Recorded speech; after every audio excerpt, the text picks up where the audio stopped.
सीधे चलेंगे दिल्ली, जहां पर प्रधानमंत्री नरेंद्र मोदी क्या कुछ कह रहे हैं, चलिए आपको सुनाते हैं। को और अपग्रेड किया और फिर ये जीटी रोड कहलाई। यानी देश के विकास के लिए हाईवे के विकास की अवधारणा हजारों वर्ष पुरानी है। इसी तरह हम देखते हैं आजकल रिवर फ्रंट्स और वाटरवेज की इतनी चर्चा हो रही है। इसी संदर्भ में हम बनारस के घाटों को अगर देखें तो वो भी एक तरह से हजारों वर्ष पहले बने रिवर फ्रंट ही तो है। कोलकाता से सीधी वाटर कनेक्टिविटी की वजह से कितनी ही सदियों से बनारस व्यापार कारोबार का भी केंद्र रहा था।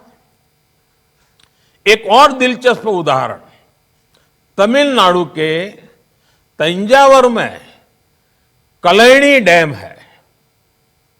एक कलैणी डैम चोल साम्राज्य के दौरान बना था। ये डैम करीब करीब 2000 साल पुराना है और दुनिया के लोग ये जानकर हैरान रह जाएंगे कि ये डैम आज भी ऑपरेशनल है।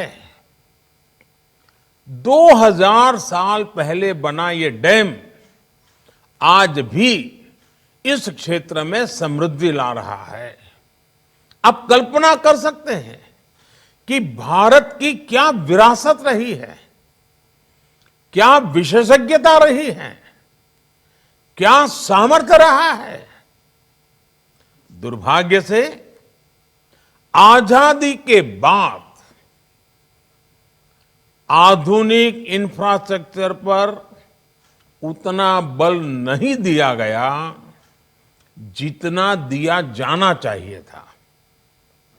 हमारे यहां दशकों तक एक सोच हावी रही कि गरीबी एक मनोभाव है,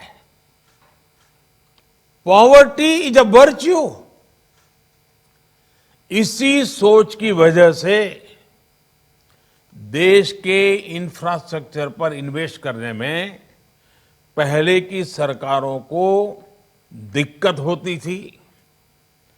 उनकी वोट बैंक की राजनीति के लिए अनुकूल नहीं होता था। हमारी सरकार ने ना सिर्फ इस सोच से देश को बाहर निकाला है, बल्कि वो आधुनिक इंफ्रास्ट्रक्चर पर रिकॉर्ड इन्वेस्ट भी कर रही है।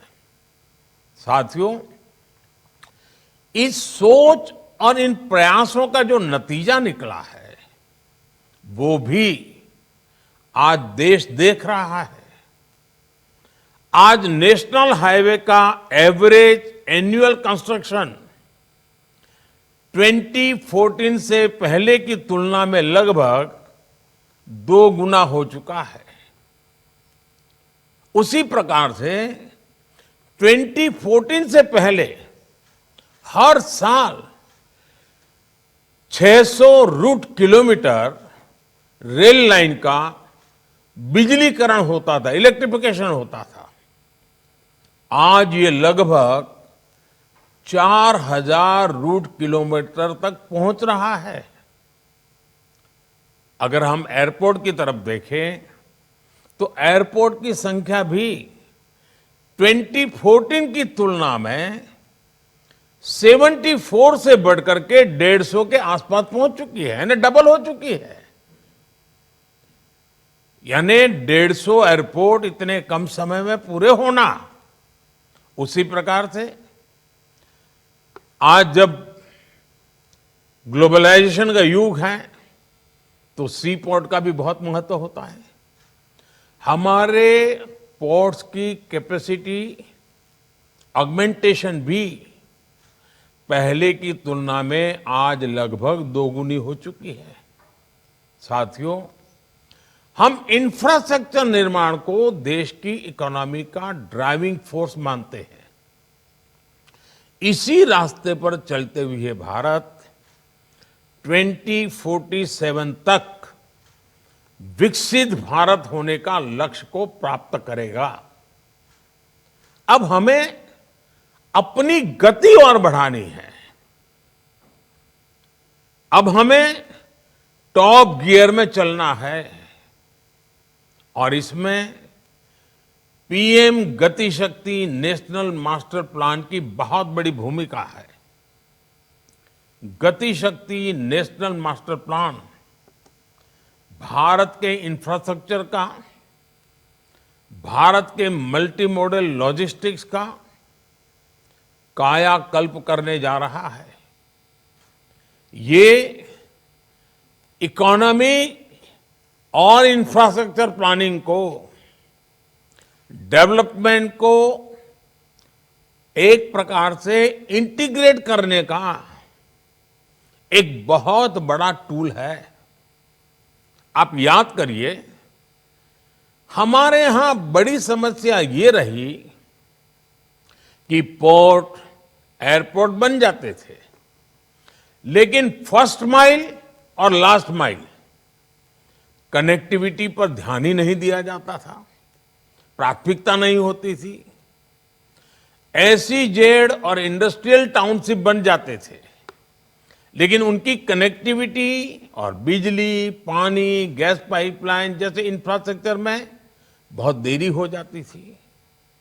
इस वजह से लॉजिस्टिक की कितनी दिक्कतें होती थी, देश की जीडीपी का कितना बड़ा हिस्सा अनावश्यक खर्च हो रहा था और विकास के हर काम को एक प्रकार से रोक लग जाती थी।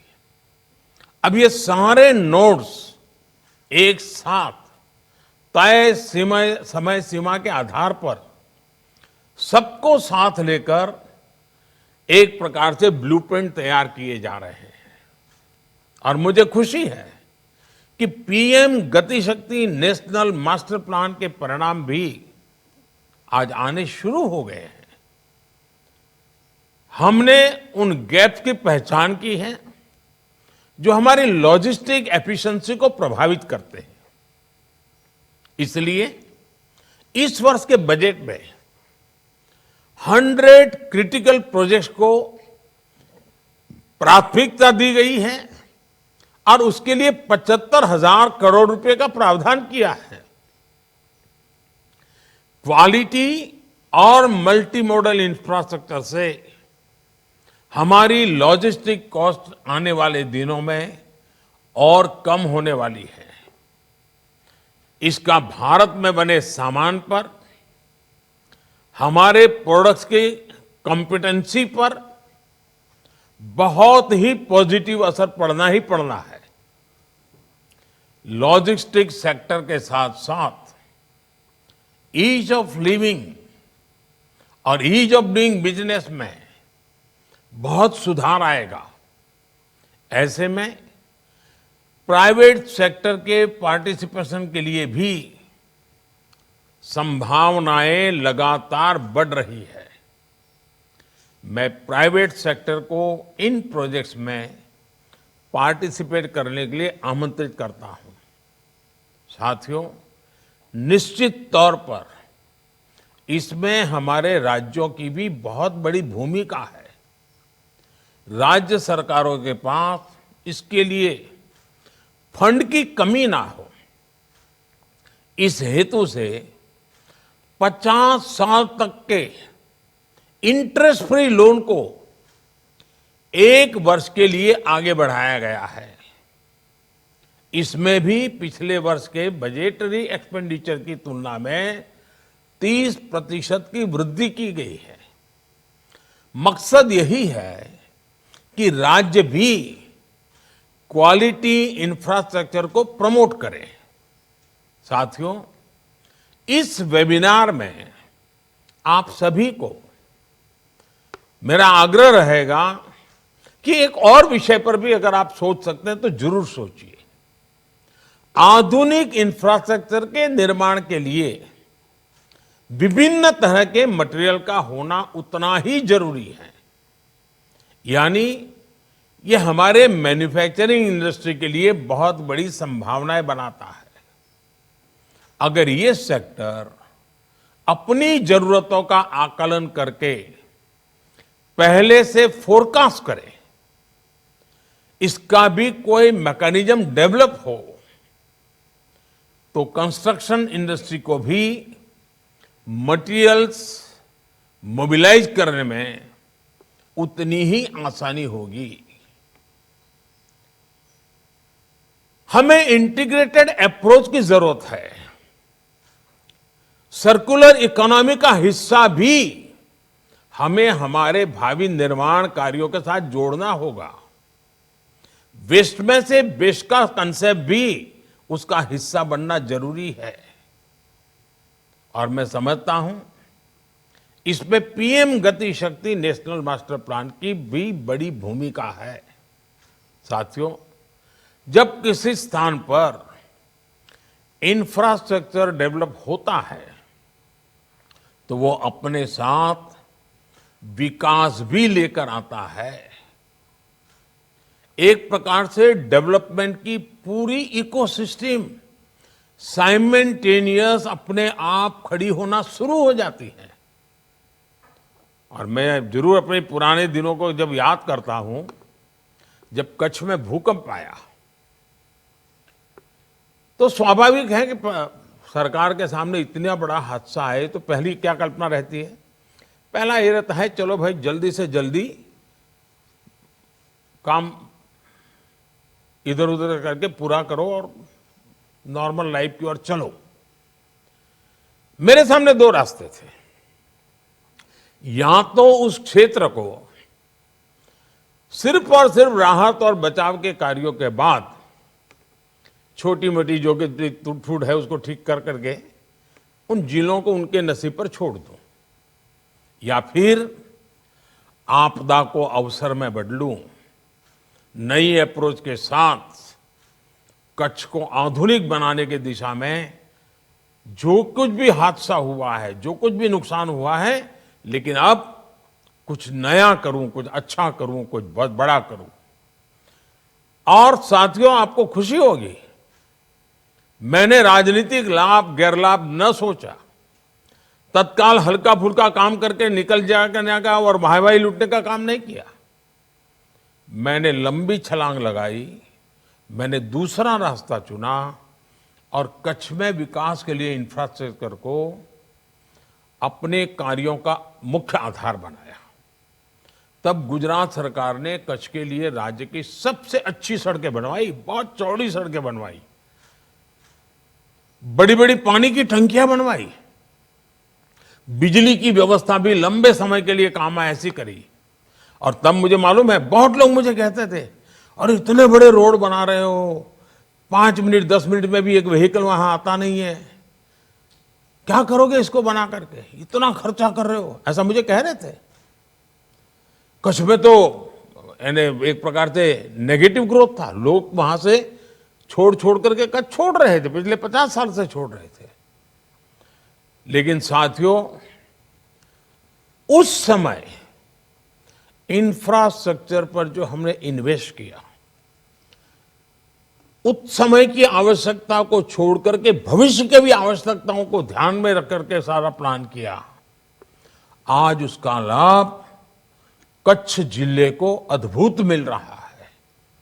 आज कच्छ गुजरात का सबसे तेज विकास करने वाला जिला बन गया है, जो कभी सीमा पर यानी एक प्रकार से अफसरों के भी पोस्टिंग करते तो पनिशमेंट पोस्टिंग माना जाता था, काला पानी की सजा बोला जाता था, वो आज सबसे डेवलप डिस्ट्रिक्ट बन रहा है। इतना बड़ा क्षेत्र जो कभी वीरान था वो अब वाइब्रेंट है और वहां की चर्चा आज पूरे देश में। एक ही डिस्ट्रिक्ट में 5 तो एयरपोर्ट है और इसका पूरा क्रेडिट अगर किसी को जाता है तो वो कच्छ में जो आधुनिक इंफ्रास्ट्रक्चर बना, आपदा को अवसर में पलटा और तत्कालीन जरूरतों से आगे सोचा, उसका आज परिणाम मिल रहा है। साथियों, फिजिकल इंफ्रास्ट्रक्चर की मजबूती के साथ ही देश के सोशल इंफ्रास्ट्रक्चर का भी मजबूत होना उतना ही आवश्यक है।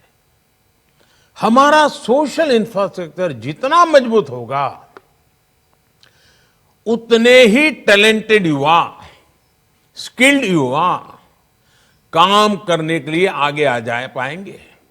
इसलिए ही skill development, project management, finance skill, entrepreneurship, ऐसे अनेक विषयों पर भी प्राथमिकता देना, जोर देना उतना ही आवश्यक है। अलग अलग सेक्टर्स में, छोटे और बड़े उद्योगों में हमें स्किल फोरकास्ट के बारे में भी एक मैकेनिज्म विकसित करना होगा। इससे देश के ह्यूमन रिसोर्स पूल को भी बहुत फायदा होगा। मैं सरकार के विभिन्न मंत्रालयों से भी कहूंगा कि इस दिशा में तेजी से काम करें। साथियों, आप सिर्फ इंफ्रास्ट्रक्चर का निर्माण ही नहीं कर रहे, बल्कि भारत की ग्रोथ को मोमेंटम देने का काम भी कर रहे हैं। इसलिए इस वेबिनार में जुड़े हर स्टेक होल्डर की भूमिका और उनके सुझाव बहुत अहम है। और ये भी देखिए कि जब हम इंफ्रास्ट्रक्चर की बात करते हैं तो कभी कभी रेल, रोड, एयरपोर्ट, पोर्ट, उसी का। अब देखिए इस बजट में गांवों में भंडारण का बहुत बड़ा प्रोजेक्ट लिया गया है।